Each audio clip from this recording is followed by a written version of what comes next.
Continuamos en la carta a los Colosenses, hermanos. Hace 2 semanas estuvimos considerando que el apóstol Pablo, cuando escuchó de la fe de los colosenses en Cristo Jesús y del amor que los colosenses tenían para todos los santos, él eleva una oración a Dios. Eleva una oración con una actitud clave, que es parte de lo que quisiera que recorriéramos hoy. Vamos a orar antes de iniciar. Gracias, Señor, te damos, porque tú eres bueno y tu misericordia es para siempre. Te damos gracias porque tú nos has dado parte en tu cuerpo, que es la iglesia, donde solo tú eres la cabeza, Señor. Gracias te damos porque tú eres Dios y nos amas y nos has hecho parte de tu familia. Te damos gracias porque podemos estar aquí, podemos estar considerando tu palabra en nuestro propio idioma y comprender las intenciones de tu corazón, tu voluntad para con nosotros. Bendito seas, Señor. Te damos muchas gracias porque nosotros no merecíamos, no éramos aptos. Por el contrario, éramos enemigos tuyos, haciendo malas obras. Éramos extraños, extranjeros. Pero tú quisiste reconciliarnos contigo y entregaste a tu Hijo para eso, Señor. Gracias te damos, porque apenas alcanzamos a vislumbrar el significado de esa entrega, que dieras a tu Hijo amado, que es santo, perfecto, justo, lleno de gracia y de verdad, y que lo entregaras para que cargara nuestro pecado en la cruz, haciendo que ese pecado nuestro fuera de Él, para que tuviera la posibilidad de derramar su sangre y obtener el perdón de nuestros pecados. Eso nos asombra, nos maravilla y nos deja con la actitud de darte gracias, Señor, porque tú nos amas y nos has dado salvación. Te rogamos que abras nuestro corazón y que tu palabra hable claramente a nosotros, para que ninguno de nosotros se olvide nunca de darte gracias, que ninguno de nosotros se olvide nunca de reconocerte como Dios, reconocer que todo lo que tenemos proviene de ti, Señor, y que a ti vamos, porque tú has querido darnos parte en la herencia de los santos en luz. Bendito sea tu nombre en Cristo Jesús. Amén. Gracias, Sergio. Cuando Pablo supo esto, cuando él escuchó de esa fe de los colosenses, de ese amor que ellos entregaban en actos, en acciones a todos los santos, él eleva una oración y hace la oración con una actitud de gozo y gratitud. Vamos a ver cuál fue la oración. Lo consideramos ya hace 2 semanas. Dice: por lo cual también nosotros, desde el día que lo oímos, no cesamos de orar por vosotros y de pedir que seáis llenos del conocimiento de su voluntad en toda sabiduría e inteligencia espiritual, para que andéis como es digno del Señor, agradándole en todo, llevando fruto en toda buena obra y creciendo en el conocimiento de Dios, fortalecidos con todo poder, conforme a la potencia de su gloria, para toda paciencia y longanimidad. Además de hermosa, esta oración nos deja ver que sí es posible conocer la voluntad de Dios. Sí es posible conocer la voluntad de Dios, porque es precisamente Dios el que nos puede llenar del conocimiento de su voluntad. Es lo que Pablo está pidiendo. Te pido, Señor, que los llenes del conocimiento de tu voluntad, en toda sabiduría e inteligencia espiritual. No, si no fuera posible, sería una oración vana, sería una oración inútil. Pero sí es posible, porque Dios, a través de su Espíritu Santo, por medio de la palabra, nos da a conocer su voluntad. Y esta sola consideración, hermanos, de que tú y yo, simples mortales, podamos tener acceso a conocer la voluntad de Dios, debiera ser una razón suficiente para ubicarnos en la asombrosa realidad que tenemos ahora en Cristo. Poder saber la voluntad de Dios, poder acercarnos a Él en oración y decirle: Señor, ¿qué quieres que yo haga? Eso estaba fuera de nuestro alcance, totalmente. Pero ahora en Cristo estamos en una condición de vida sin paralelo, una condición de vida asombrosa. Hermano, tú no andas solo por ahí en el mundo entre semana, estás en Cristo y puedes hablar con Él continuamente. Orad sin cesar, dice la Escritura. No necesitamos un tiempo específico y único para orar. Podemos hacerlo continuamente, todos los días de nuestra vida, con la certeza de que Dios nos está escuchando, con la seguridad de que Dios nos mostrará su voluntad. Nos ha dejado su palabra y aquí está descrita la voluntad de Dios, las intenciones de su corazón para todos nosotros. Hoy veremos entonces esa actitud de gozo y gratitud con la que oró Pablo, pero también veremos las tres razones que nos da él en su oración para esa gratitud y para ese gozo. Vamos al capítulo 1, versículos del 12 al 14. Con gozo, dando gracias al Padre que nos hizo aptos para participar de la herencia de los santos en luz, el cual nos ha librado de la potestad de las tinieblas y trasladado al reino de su amado Hijo, en quien tenemos redención por su sangre, el perdón de pecados. Esto es continuación de la oración que vimos ahorita. Él dice: yo no ceso de dar gracias por ustedes y de pedir que sean llenos del conocimiento de su voluntad, y lo estoy haciendo con gozo, dando gracias. Y esa es la actitud, hermanos, que debemos de tener nosotros al orar. Una actitud de gozo, de gratitud hacia Dios. No darle gracias a Dios es una de las dos cosas que la Escritura nos dice que propiciaron que el hombre empezara a hundirse en la profundidad de las tinieblas, en completa oscuridad. Miren cómo lo dice Romanos 1:21. Pues habiendo conocido a Dios, no le glorificaron como a Dios, ni le dieron gracias, sino que se envanecieron en sus razonamientos y su necio corazón fue entenebrecido. El hombre dejó de reconocer a Dios, dejó de darle gracias, empezó a pensar fantasías, mentiras en su mente y empezó a hundirse. Y dice aquí, su necio corazón fue entenebrecido.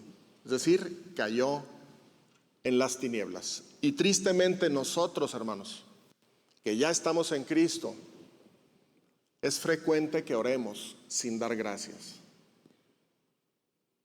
Tristemente, pero es frecuente que oremos sin dar gracias. En ocasión de alguna crisis, o dar gracias por nuestros hijos, rogamos a Dios, pedimos cuando estamos enfermos, le damos gracias a Dios por algún logro de nuestros hijos, o le pedimos a Dios para que les vaya bien a nuestros hijos, pero normalmente olvidamos darle gracias.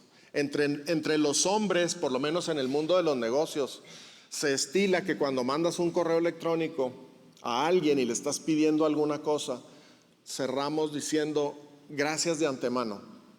Estamos dando gracias por algo que esa persona va a hacer a nuestro favor. Es típico. Gracias de antemano, decimos. Nosotros cerramos nuestras oraciones en el nombre de Cristo, pero muy seguido olvidamos darle gracias, porque nos absorbe la angustia. Los siguientes pasajes nos recuerdan y nos exhortan a esa actitud de gratitud. Orad sin cesar, dad gracias en todo, porque esta es la voluntad de Dios para con vosotros en Cristo Jesús. Oración y gratitud van juntas. También leemos ahí en Colosenses 4:2, perseverad en la oración, velando en ella con acción de gracias. A veces nosotros damos gracias hasta después de que conocemos la respuesta de Dios. Señor, te pido por tal persona que está enferma, que va a ser operada, en el nombre de Cristo Jesús. Y me espero hasta que fue operada y que me digan que salga bien para decir gracias a Dios. Hermanos, debemos de dar gracias en la oración misma. Señor, te doy gracias porque esto que está pasando, sea enfermedad o sea salud, está dentro de tu voluntad. Porque tú eres Dios y nada escapa a tu voluntad. Orad sin cesar, perseverad en la oración, velando en ella con acción de gracias. Hermanos, dar gracias al orar es reconocer que todo proviene de la mano de nuestro Dios. Es lo que dice la Escritura. Si no doy gracias cuando oro, entonces ¿a quién le estoy adjudicando la bendición que tengo? ¿Te has puesto a pensar eso? Vamos por la vida disfrutando de muchas cosas, incluido ese aroma de carne asada que está llegando terriblemente, y damos gracias a Dios, pero a veces no damos gracias a Dios. A veces nos asignamos a nosotros mismos esa bendición, ese logro. Hermanos, el llamado aquí es darle gracias a Dios. Recordemos eso. Es lo que hizo Pablo, con gozo dando gracias a Dios. Ahora él nos comparte 3 razones por las cuales daba estas gracias con ese gozo. La primera razón la encontramos en el versículo 12. Dice, con gozo dando gracias al Padre que nos hizo aptos para participar de la herencia de los santos en luz. ¿Cómo ven eso? Qué tremenda verdad. Dios nos hizo aptos, hermanos. Eso implica que no éramos aptos. Si Dios nos hizo aptos es porque no éramos. No estábamos aptos, no éramos aptos para participar de la herencia de Dios. No llenábamos los requisitos de la justicia de Dios. Éramos injustos, éramos pecadores, estábamos muertos en nuestro pecado. No éramos aptos. El pecado no puede estar en la presencia de Dios. Dios es un Dios santo. Y a veces se nos olvida considerar la santidad de Dios y darnos cuenta que cuando pecamos estamos manchando la santidad de Dios. Ya sea que estemos pecando al hablar, en el pensamiento o al hacer algunas cosas, estamos manchando la santidad de Dios. No éramos aptos. Estábamos muertos. Dice Efesios 2 que éramos por naturaleza hijos de ira, lo mismo que los demás. Entonces era indispensable que Dios nos hiciera aptos. Pero para eso, para que Dios nos hiciera aptos, implica muchas cosas de parte de Él. Implica primeramente que Dios quiere que participemos de la herencia.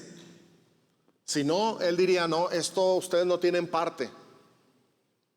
Pero cuando dice Dios nos hizo aptos para participar de la herencia de los santos en luz, está afirmando que el deseo del corazón de Dios es que tú y yo participemos de esa herencia. Y Él vio nuestro problema y dice, los voy a hacer aptos para que puedan participar. De lo contrario, nunca podrán tener parte de esta herencia. Implica entonces que Dios quiere que participemos de esta herencia y nos hizo aptos, es decir, nos habilitó, nos facultó para alcanzar las condiciones suficientes para participar de esa herencia. De Él recibimos esa aptitud, esa facultad, esa suficiencia. No proviene de nosotros, proviene de Él. Él nos hizo aptos. Eso es motivo de gozo y de gratitud hacia nuestro Dios. Porque no solamente a los colosenses los hizo aptos, también a ti y a mí si estamos en Cristo Jesús. Es una gran verdad, es un motivo grande de gozo. Para lograr ese cambio, Él transformó por completo nuestra condición de estar muertos en pecados a darnos vida en Cristo Jesús. Esa operación portentosa de Dios es indispensable para hacernos aptos para participar de la herencia. Efesios 2, 4, 5 dice, pero Dios, que es rico en misericordia, por su gran amor con que nos amó, aun estando nosotros muertos en pecados, es decir, sin ser aptos, nos dio vida juntamente con Cristo. Por gracia sois salvos, es decir, nos hizo aptos. Nos hizo aptos para participar, dice Pablo, de la herencia de los santos en luz. ¿Recuerdan la herencia? ¿Cómo la describe Pedro? La herencia de las 3 I's. ¿Se acuerdan? Incorruptible, incontaminada e inmarcesible. Para esa herencia, hermanos, nos hizo aptos. Y esa herencia está reservada para nosotros en los cielos. Así lo dice Pedro, ¿no? Amén. Así lo dice Pedro. Entonces, nos hizo aptos haciéndonos nacer de nuevo por su grande misericordia. Porque es necesario nacer de nuevo para entrar en el reino de Dios. Si no, no se puede. Si no, no eres apto. Te quedas afuera, del otro lado de la puerta. Es imposible, no hay influencias, no hay sobornos, no hay absolutamente ninguna posibilidad más que solamente Cristo. Por eso somos aptos para participar, porque el Señor nos hizo nacer de nuevo por su grande misericordia, por la resurrección de Jesucristo, dice 1 Pedro capítulo 1, versículo 4 y 5. Dios nos hizo aptos también, y aquí quiero que pongan mucha atención, adjudicándonos la justicia perfecta de Cristo. Él depositó a nuestra cuenta, a nuestro favor, la justicia perfecta de Cristo. Gracias a que Cristo vivió y murió en perfecta obediencia a Dios, cuando nosotros ponemos nuestra fe en Él, esa obediencia de Cristo, Dios nos la adjudica a nosotros como si la obediencia hubiera sido de nosotros. Primero, a Cristo, que es perfecto y santo, le adjudicó nuestros pecados como si nuestros pecados fueran de Él. Y luego Cristo muere en la cruz. Y toda la obediencia, no nada más la obediencia para ir a la cruz, sino toda la obediencia durante su vida terrenal, esa obediencia perfecta, porque Él fue sin pecado, nos es adjudicada a nosotros cuando ponemos nuestra fe en el Señor Jesucristo. Romanos capítulo 5, 19, porque así como por la desobediencia de un hombre, este es Adán, Los muchos fueron constituidos pecadores, así también por la obediencia de uno, nuestro Señor Jesucristo, los muchos serán constituidos justos. Gracias, hermanos, gracias sean dadas a Dios porque quiso hacernos aptos para que participáramos de Él, de su herencia en luz, de esa herencia incorruptible, incontaminada e inmarcesible. En el lado de la esfera de la realidad que nosotros no vemos, Dios estaba diseñando todo este plan. Y de alguna manera, Él cargó nuestros pecados en Cristo y la obediencia de Cristo la adjudicó a nosotros. Y en el lado de la realidad que nosotros sí percibimos, lo que nos pide es fe. Pon tu fe en mi Hijo, cree en Él, a Él oíd. Y toda la operación que Dios hizo, que nosotros no podemos ver porque el Espíritu es el que da vida y no ves de dónde viene ni cómo hace la obra, pero la hace. Cuando nosotros ponemos nuestra fe, se activa todo ese plan de salvación de nuestro Dios. Nos hizo aptos. Y ese es un motivo de gozo y de darle gracias por la eternidad a Dios, porque vamos a estar por la eternidad con Él. Y le vamos a poder decir: Señor, gracias porque yo ni siquiera te tenía en cuenta. O le podremos decir: gracias, Señor, porque yo era el peor de los pecadores y tú me hiciste apto para participar de esta herencia. Imaginen la herencia, hermanos, que nos espera. Está reservada para nosotros en los cielos. Ahí está guardada, es inmarcesible. Eso quiere decir que no se marchita. Ahí está esperándonos para el día que estemos gozando de la presencia de nuestro Dios cara a cara, cuando lo veamos tal como Él es. Bendito sea Dios. Gracias, Señor, por esto. La segunda razón que nos da el apóstol es que fuimos librados de la potestad de las tinieblas y trasladados al reino de su amado Hijo. Esto lo vemos en el versículo 13, que dice: el cual, hablando de Dios Padre, nos ha librado de la potestad de las tinieblas y trasladado al reino de su amado Hijo. Aquí Pablo pone los reflectores sobre el amado Hijo. Noten eso. Y nos dice que es Rey.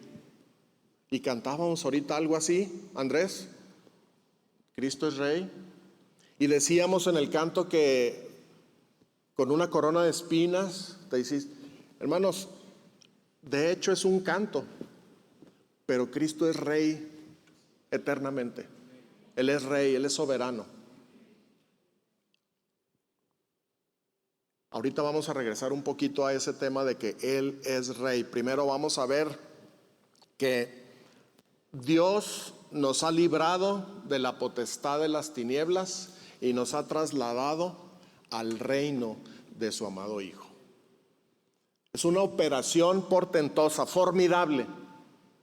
Ustedes seguramente, bueno, no sé, pero creo que quizá hemos visto por ahí alguna película de guerra en donde hay unos rehenes en algún lado y hay una operación militar y van helicópteros super armados y van y hasta tienen lenguaje en código. El punto de extracción es la coordenada fulana y llega el helicóptero y salen los Marines y los SEALs y los cuerpos de soldados de élite y rescatan a los rehenes y se van. Y a veces tienen una que otra baja para hacer emocionante la película, ¿no? Matan a uno o dos soldados, a veces tumban uno o dos helicópteros y al final hay un éxito. Hermanos, la operación de rescate que hizo Dios por nosotros es perfecta. No hay bajas.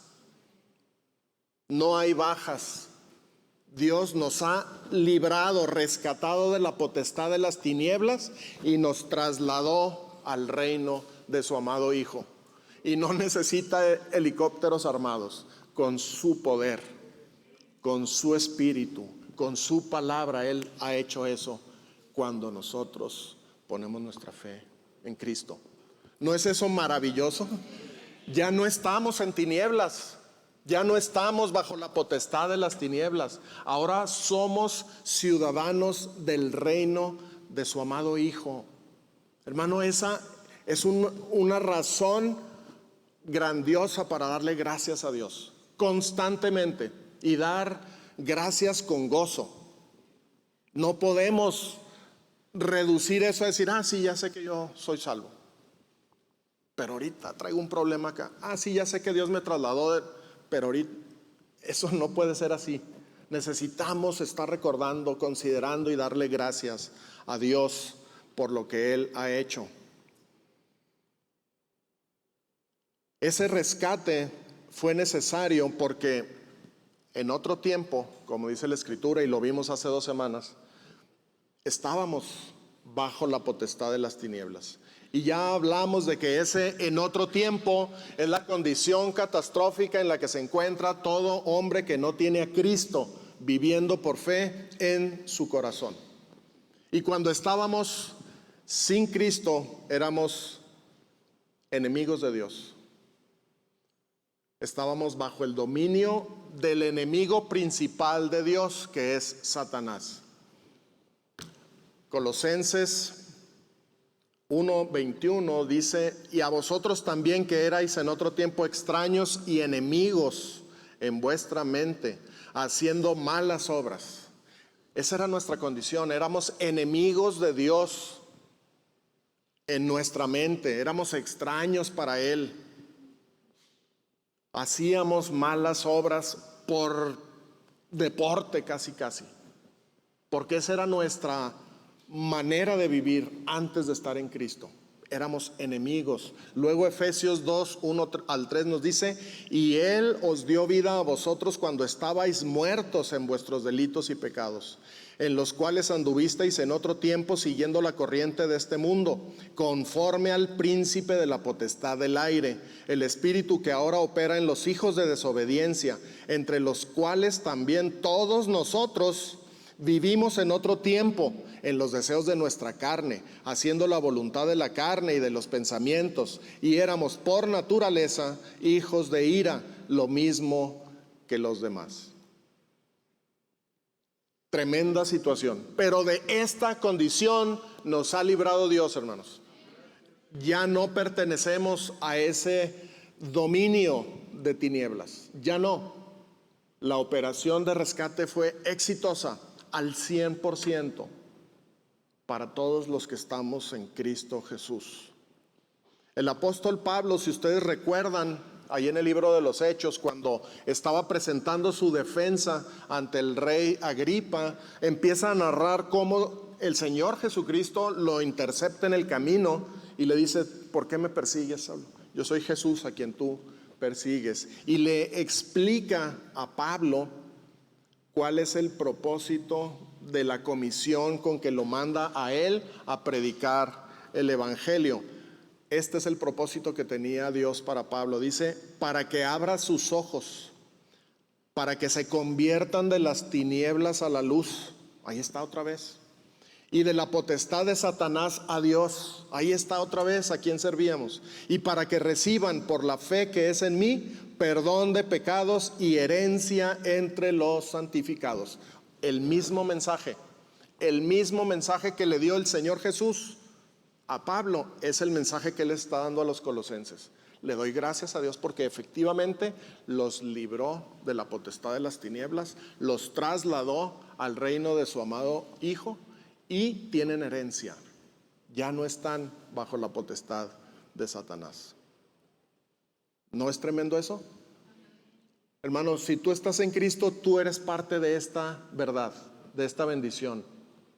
Tienes este motivo de gozo para gozarte en el Señor y darle gracias, porque tus ojos fueron abiertos y fuiste trasladado de las tinieblas, de la autoridad de Satanás. Fuiste trasladado al reino de luz del Señor Jesucristo para obedecer a Dios. Eso es tremendo.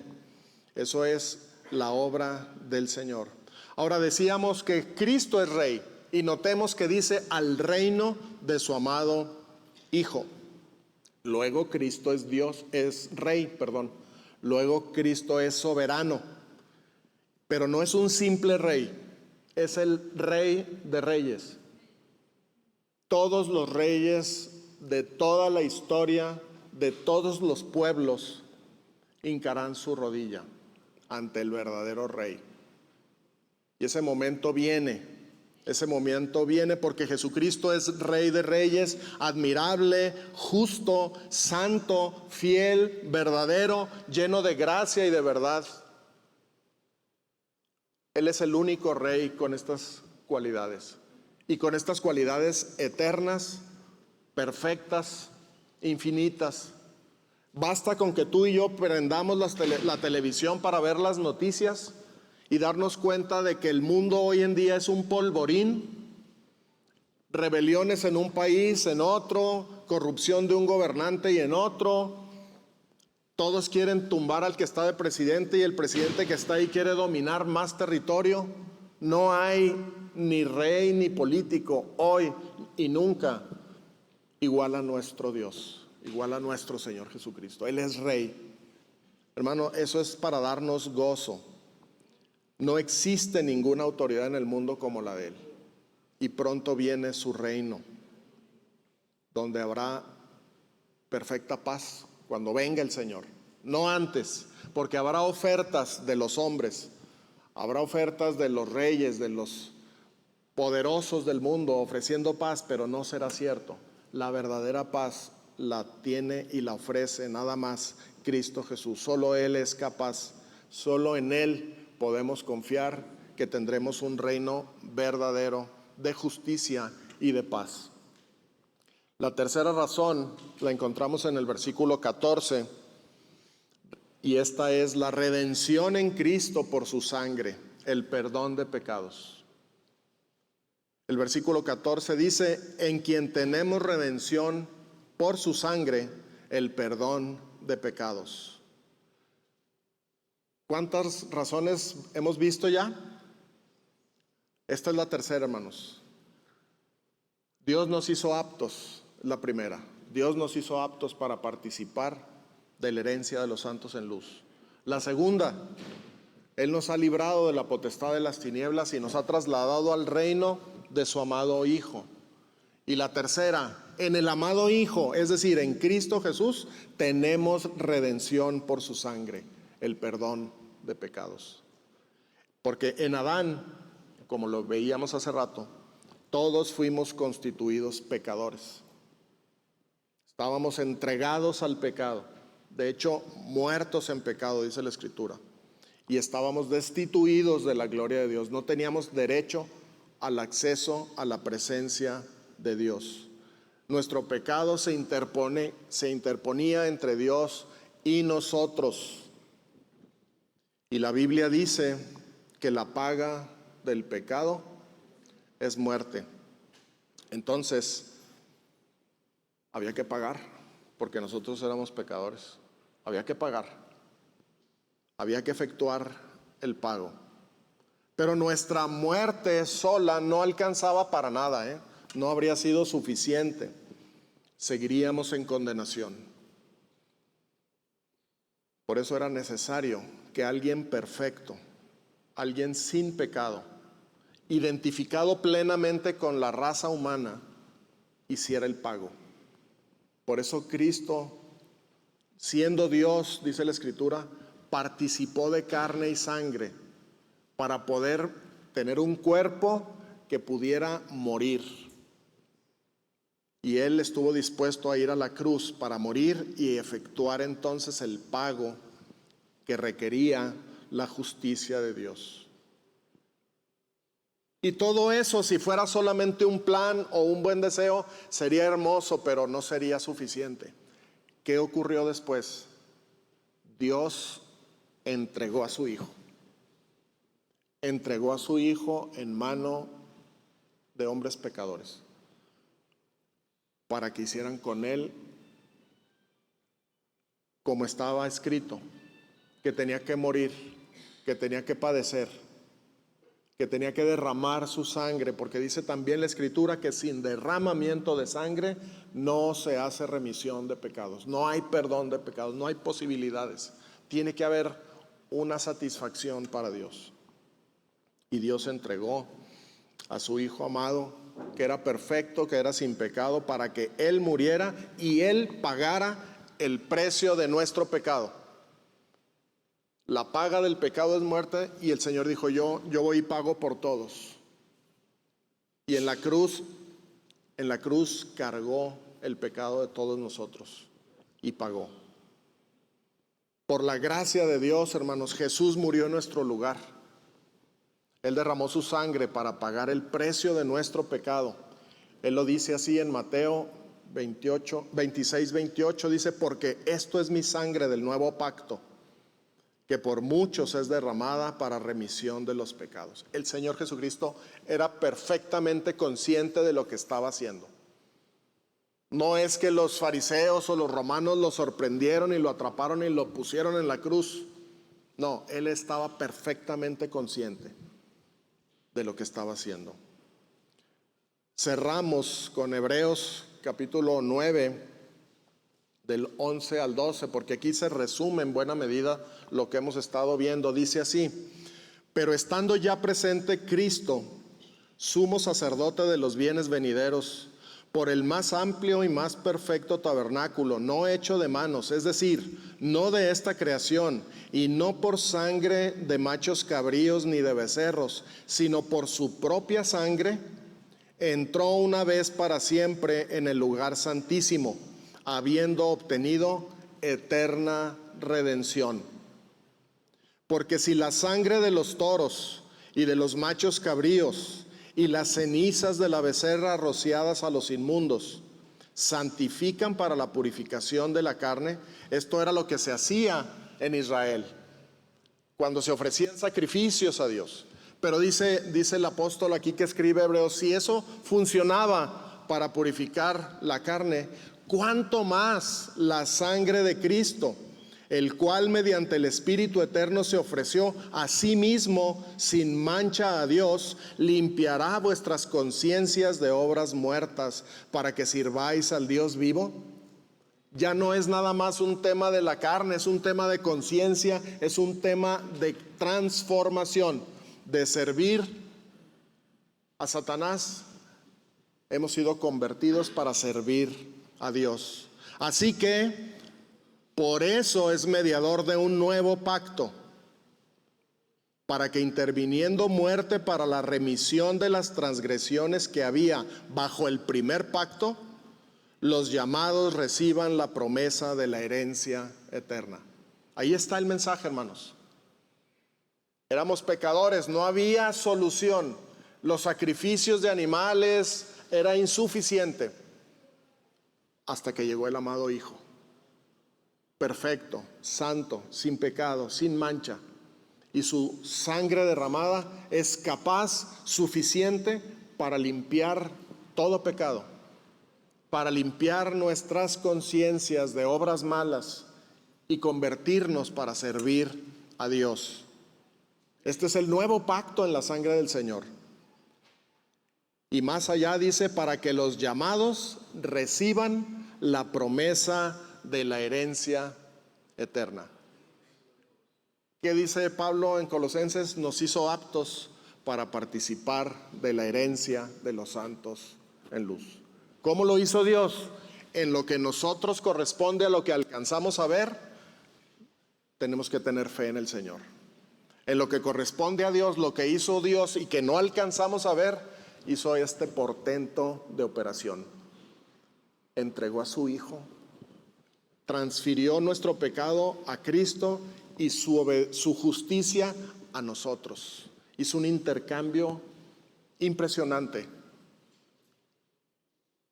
Y ahora nosotros somos justos, somos hijos amados, somos coherederos con Cristo, somos parte del cuerpo que es la iglesia, somos parte de la familia de Dios. Dios nos hizo aptos, hermanos, nos hizo aptos, nos facultó, nos habilitó. Hoy en día tú y yo, si estamos en Cristo, somos aptos por la pura gracia de nuestro Dios. Jesús pagó el precio entonces de nuestro pecado con su sangre. Esa fue la moneda de cambio, la sangre de Cristo. y por su obediencia perfecta fuimos constituidos justos. La redención implica entonces ese pago del rescate para perdón de pecados. Demos gracias, hermanos. Demos gracias a Dios. Verdaderamente no podemos dejar pasar un día sin darle gracias a Dios por quién es Él y por lo que ha hecho por nosotros.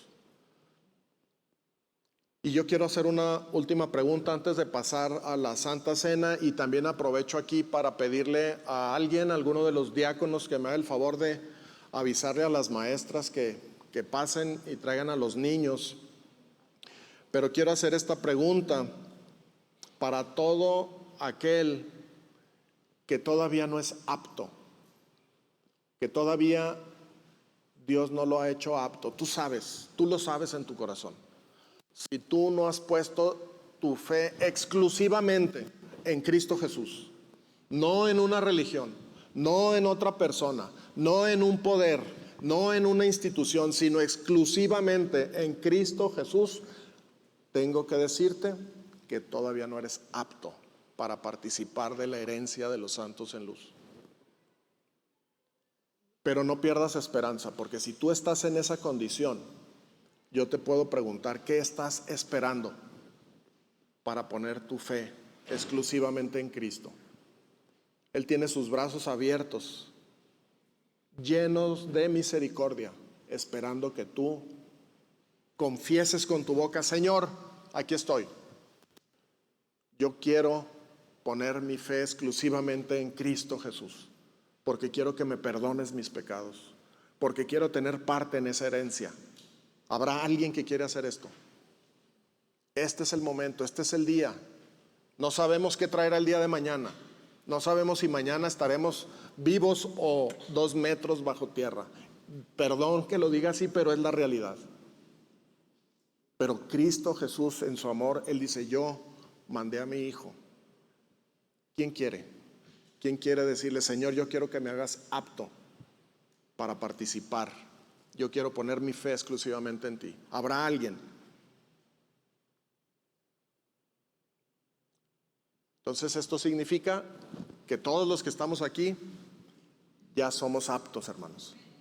Demos gracias a Dios por eso. Bendito sea, Señor. Verdaderamente te damos gracias porque tú conoces nuestros corazones y sabes en dónde está nuestro tesoro.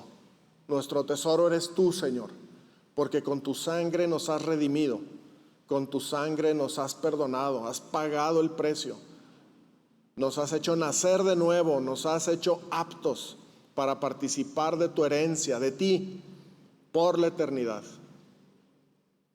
Pon esa actitud de gozo y de gratitud en nuestro corazón, Señor, te lo rogamos en Cristo Jesús.